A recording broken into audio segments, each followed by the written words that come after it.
ರಾಜ್ಯದಲ್ಲಿ ಎಚ್ಎನ್ಪಿ ವೈರಸ್ ಹೆಚ್ಚಳದ ವಿಚಾರಕ್ಕೆ ಸಂಬಂಧಪಟ್ಟಂತೆ ಮುಂಜಾಗ್ರತಾ ಕ್ರಮದ ಬಗ್ಗೆ ಸಿಎಂ ಸಿದ್ದರಾಮಯ್ಯನವರು ಸಭೆಯನ್ನ ಕರೆದಿರುವಂತದ್ದು. ಆರೋಗ್ಯ ಇಲಾಖೆಯ ಸಭೆಯನ್ನ ಕರೆದಿದ್ದಾರೆ ಸಿಎಂ ಸಿದ್ದರಾಮಯ್ಯನವರು. ರಾಜ್ಯದಲ್ಲಿ ಎಚ್ಎನ್ಪಿ ವೈರಸ್ ವಿಚಾರಕ್ಕೆ ಸಂಬಂಧಪಟ್ಟಂತೆ ಈಗ ಒಂದು ಕಡೆ ಮುಂಜಾಗ್ರತಾ ಕ್ರಮವನ್ನ ತೆಗೆದುಕೊಳ್ಳಲೇಬೇಕಾಗಿದೆ. ಈ ಮುಂಜಾಗ್ರತಾ ಕ್ರಮದ ವಿಚಾರಕ್ಕೆ ಸಂಬಂಧಪಟ್ಟಂತೆ ಸಿಎಂ ಸಿದ್ದರಾಮಯ್ಯನವರು ಸಭೆಯನ್ನ ನಡೆಸಿರುವಂತದ್ದು. ಸಭೆಯನ್ನ ನಡೆಸೋದಕ್ಕೆ ಮುಂದಾಗಿದ್ದಾರೆ. ಆಕ್ಚುಲಿ ಆರೋಗ್ಯ ಇಲಾಖೆಯ ಸಭೆಯನ್ನ ಕರೆದಿದ್ದಾರೆ. ಅವರಿಂದ ಮಾಹಿತಿಯನ್ನ ಪಡೆದುಕೊಳ್ಳೋದಕ್ಕೆ ಈ ಒಂದು ವೈರಸ್ನ ವಿಚಾರಕ್ಕೆ ಸಂಬಂಧಪಟ್ಟಂತೆ ಆರೋಗ್ಯ ಇಲಾಖೆಯ ಪ್ರಗತಿ ಪರಿಶೀಲನಾ ಸಭೆಯನ್ನ ನಡೆಸಲಿದ್ದಾರೆ. ಸಿದ್ದರಾಮಯ್ಯನವರು ಗೃಹ ಕಚೇರಿ ಕೃಷ್ಣಾದಲ್ಲಿ ಸಂಜೆ 4 ಗಂಟೆಗೆ ಆರೋಗ್ಯ ಅಧಿಕಾರಿಗಳ ಸಭೆಯನ್ನ ಕರೆದಿದ್ದು, ಸಭೆಯನ್ನ ನಡೆಸಿ ಆರೋಗ್ಯ ಇಲಾಖೆಯ ಸಿದ್ಧತೆ, ಮುಂಜಾಗ್ರತಾ ಕ್ರಮದ ಬಗ್ಗೆ ಮಾಹಿತಿಯನ್ನ ಸಿದ್ದರಾಮಯ್ಯನವರು ಪಡೆದುಕೊಳ್ಳಲಿದ್ದಾರೆ.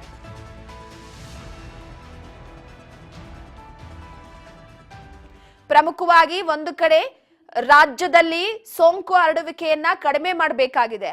ಸೋಂಕು ಎಷ್ಟರ ಮಟ್ಟಿಗೆ ಗಾಳಿಯಲ್ಲಿ ಹರಡುತ್ತೆ ಅಂತಂದ್ರೆ ದಿನಕ್ಕೆ ನೋಡಿ, ನಿನ್ನೆ ಇದ್ದಂತ 1-2 ಪ್ರಕರಣ ಇವತ್ತು 8-10 ಆ ರೀತಿ ಹೋಗ್ತಿದೆ. ಸೊ ಈ ಹಿನ್ನೆಲೆಯಲ್ಲಿ ದಿನದಿಂದ ದಿನಕ್ಕೆ ವೈರಸ್ ಸೋಂಕಿತರ ಸಂಖ್ಯೆ ಜಾಸ್ತಿ ಆಗಬಾರ್ದು ಅನ್ನುವಂತ ನಿಟ್ಟಿನಲ್ಲಿ ಇಂದು ಸಭೆಯನ್ನ ಕರೆದು ಸಭೆಯಲ್ಲಿ ಒಂದು ಕಡೆ ಆರೋಗ್ಯಾಧಿಕಾರಿಗಳಿಂದ ಮಾಹಿತಿಯನ್ನ ಪಡೆದುಕೊಳ್ಳಲಿದ್ದಾರೆ. ಯಾವ ರೀತಿ ಕ್ರಮ ವಹಿಸಬೇಕು, ಹೇಗಿರ್ಬೇಕು, ಹಾಗೆ ವೈರಸ್ ಅಪಾಯಕಾರಿನ ಇಲ್ವಾ, ಆತಂಕ ಪಡುವಂತ ಅವಶ್ಯಕತೆ ಇದೆಯಾ ಇಲ್ವಾ, ಹೇಗ್ ನಡೀತಾ ಇದೆ, ಒಂದು ಕಡೆ ತಯಾರಿ ಬೇಕಾಗುತ್ತೆ. ಆಸ್ಪತ್ರೆಗಳಲ್ಲಿ ಬರುವಂತ ರೋಗಿಗಳಿಗೆ ಟ್ರೀಟ್ಮೆಂಟ್ ಕೊಡುವಂತ ವಿಚಾರಕ್ಕೆ ಸಂಬಂಧಪಟ್ಟಂತೆ ಈ ಹಿನ್ನೆಲೆಯಲ್ಲಿ ಸದ್ಯದ ಮಟ್ಟಿಗೆ ಆರೋಗ್ಯ ಇಲಾಖೆಯ ಸಭೆಯನ್ನ ಸಿಎಂ ಸಿದ್ದರಾಮಯ್ಯನವರು ಕರೆದಿರುವಂತದ್ದು. ಈ ಬಗ್ಗೆ ಮಾಹಿತಿಯನ್ನ ಕೊಡ್ತಾರೆ ನಮ್ಮ ಪ್ರತಿನಿಧಿ ಬಸವರಾಜ್ ಹೂಗಾರ್ ಸಂಪರ್ಕದಲ್ಲಿದ್ದಾರೆ. ಬಸವರಾಜ್, ಪ್ರಮುಖವಾಗಿ ರಾಜ್ಯದಲ್ಲಿ ಎಚ್ಎನ್ಪಿ ವೈರಸ್ ಹೆಚ್ಚಳದ ವಿಚಾರವಾಗಿ ಈಗ ಸಿಎಂ ಸಿದ್ದರಾಮಯ್ಯನವರು ಸಭೆಯನ್ನ ಕರೆದಿರುವಂತದ್ದು. ಈ ನಿನ್ನೆನೆ ಕೂಡ ಆರೋಗ್ಯ ಸಚಿವರು ಸಭೆಯನ್ನ ಕರೆದು ಕೆಲವೊಂದಿಷ್ಟು ಮಾಹಿತಿಯನ್ನ ಪಡೆದುಕೊಂಡಿದ್ದಾರೆ. ಸೊ ಇವತ್ತು ಕೆಲವೊಂದಿಷ್ಟು ವಿಚಾರವಾಗಿ ಮಾಹಿತಿಯನ್ನ ಸಿಎಂ ಸಿದ್ದರಾಮಯ್ಯನವರಿಗೆ ಕೊಟ್ಟ ನಂತರ ಏನಾಗಬಹುದು, ಈ ಬಗ್ಗೆ ಮಾಹಿತಿ ಕೊಟ್ಟ ನಂತರ ಅಪ್ಡೇಟ್ ಕೊಡೋದಾದ್ರೆ?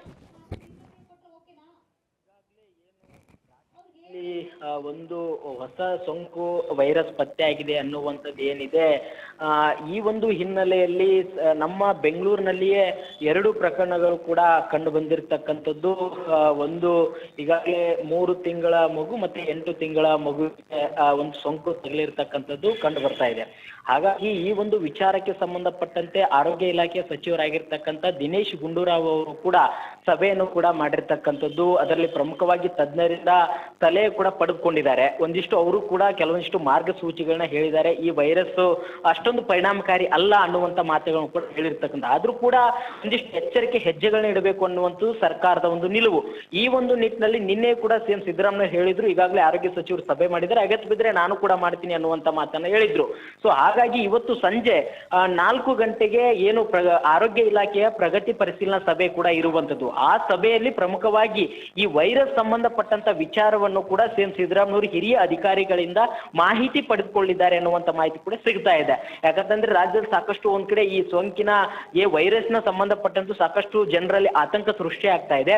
ಹಾಗಾಗಿ ಈ ಒಂದು ವೈರಸ್ ಪರಿಣಾಮಕಾರಿ ಹೌದಾ ಅಲ್ವಾ, ಮುಂದೆ ಯಾವ ರೀತಿಯಾಗಿ ಹರಡಬಹುದು, ಇದರಿಂದ ಆಗತಕ್ಕಂತ ಎಫೆಕ್ಟ್ ಏನು, ಇದಕ್ಕೆ ಏನ್ ಮುಂಜಾಗ್ರತಾ ಕ್ರಮವನ್ನ ಕೈಗೊಳ್ಳಬೇಕು ಅನ್ನುವಂಥದ್ದನ್ನ ಹಿರಿಯ ಅಧಿಕಾರಿಗಳಿಂದ ಮಾಹಿತಿ ಪಡೆದುಕೊಂಡು ಅದಕ್ಕೆ ಕಟ್ಟುನಿಟ್ಟಿನ ಸೂಚನೆಯನ್ನ ಸಿಎಂ ಸಿದ್ದರಾಮಯ್ಯ ಕೊಡಲಿದ್ದಾರೆ. ಹಾಗಾಗಿ ಇವತ್ತು 4 ಗಂಟೆಗೆ ನಡೀತಕ್ಕಂಥ ಪ್ರಗತಿ ಪರಿಶೀಲನಾ ಸಭೆಯಲ್ಲಿ ಆರೋಗ್ಯ ಸಚಿವರಾಗಿರ್ತಕ್ಕಂಥ ದಿನೇಶ್ ಗುಂಡೂರಾವ್ ಅವರು ಮತ್ತೆ ಆರೋಗ್ಯ ಇಲಾಖೆ ಹಿರಿಯ ಅಧಿಕಾರಿಗಳು ಮತ್ತೆ ಸರ್ಕಾರದ ಕಾರ್ಯದರ್ಶಿಗಳು ಕೂಡ ಅದರಲ್ಲಿ ಪ್ರಮುಖವಾಗಿ ಭಾಗಿಯಾಗ್ತಾರೆ. ಹಾಗಾಗಿ ಸಿಎಂ ಸಿದ್ದರಾಮಯ್ಯ ಕೆಲವೊಂದಿಷ್ಟು ಸೂಚನೆಗಳನ್ನ ಅಗತ್ಯ ಬಿದ್ರೆ ಒಂದಿಷ್ಟು ಕ್ರಮಗಳನ್ನ ಮತ್ತೆ ಜಾಗೃತಿಯನ್ನು ಕೂಡ ಜನರಲ್ಲಿ ಮೂಡಿಸಬೇಕು ಅನ್ನುವಂತ ಸೂಚನೆಗಳನ್ನು ಕೂಡ ಕೊಡಲಿದ್ದಾರೆ. ರೂಪಾ, ಎಸ್, ಥ್ಯಾಂಕ್ ಯು ನಿಮ್ಮೆಲ್ಲ ಮಾಹಿತಿಗಾಗಿ ಬಸವರಾಜ್. ಎಸ್, ಪ್ರಮುಖವಾಗಿ ಒಂದು ಕಡೆ ಎಚ್ಎನ್ಪಿ ವೈರಸ್ ಚೀನಾ ದೇಶದಿಂದ ಹರಡ್ತಾ ಇರುವಂತ ವೈರಸ್ ಆಗಿರುವಂತಹ ಹಿನ್ನೆಲೆಯಲ್ಲಿ ಈ ಬಗ್ಗೆ ಕ್ರಮದ ವಿಚಾರಕ್ಕೆ ಸಂಬಂಧಪಟ್ಟಂತೆ ಇವತ್ತು ಸಭೆಯನ್ನ ನಡೆಸೋದಕ್ಕೆ ಮುಂದಾಗಿರುವಂತ